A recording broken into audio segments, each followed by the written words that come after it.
going back to LeBron, I know like a lot of people are talking right now, and they're kind of cherry picking, and it's kind of bullshit. But just going after Bronny James and putting up his stats at USC this season, and basically saying like, this guy's not good enough to play in the NBA, but he's going to end up dictating where LeBron plays next year. How realistic do you think that is? I know some people, I know Connor for one, has said like, well, how cool would it be if the Spurs drafted Bronny James and then LeBron ends up playing there with Wemby? Like, how likely do you think that is, that whether it's the Lakers who draft him because LeBron wants him to, or another team drafts Bronny James and that's going to be where LeBron finishes his career? How likely is that to happen? Well, one, let me say this to you, Ty. They talked about Jesus Christ, okay? So it don't make Bronny any different. They talked about Jesus Christ. Okay, so that's number one. Amen. Amen. Amen. You're right. It's facts. Yeah. And number two is this, right? Just because he didn't have a hell of a college season, and he's not showing signs of being a good college player, that doesn't mean he's not going to be a good pro. College basketball and professional basketball are two different lanes, right? You got a young man that's going against,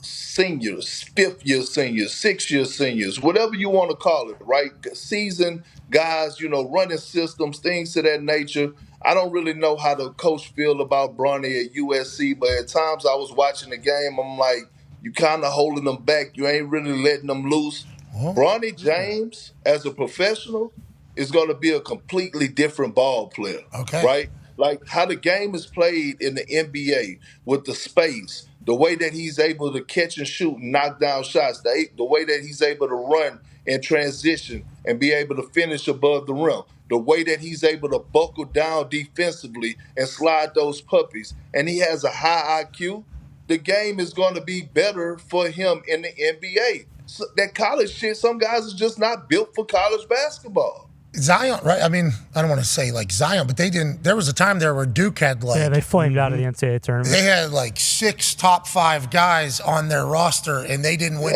It was like it is a different style of basketball. I think we're watching it. March Madness is about to. Hey, Here we go. Here we go. Hey, the women's tourney too. But one thing I would like to say is,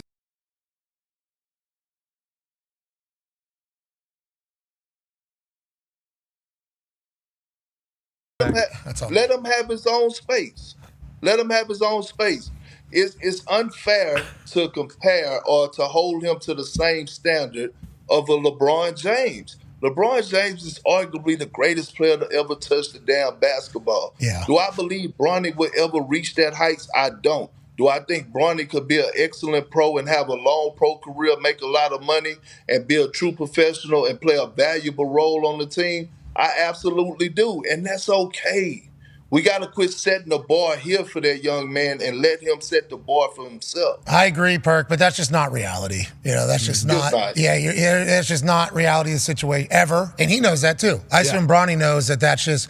You're going to be treated to an unfair standard. That's just what it is. Now, a lot of people will say you have been given an unfair advantage because you are LeBron's son as well with the access that you've had, but it's going to come with some shit. And it's not going to be fun, and you're going to have to deal with it forever. And I assume LeBron has had a conversation with him, like apologizing to him while also telling him, like, we can go 2 different ways with this. You can either have it motivate you or you can have it beat you. I'm excited to see Bronny. I also like how tight.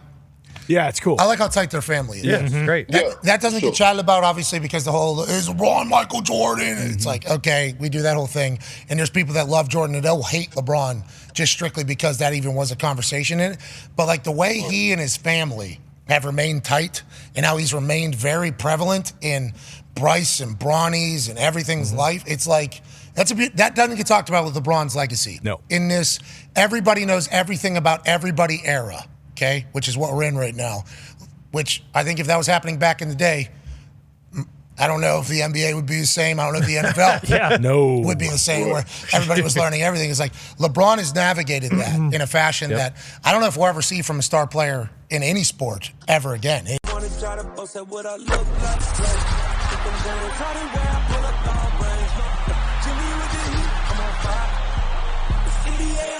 to return.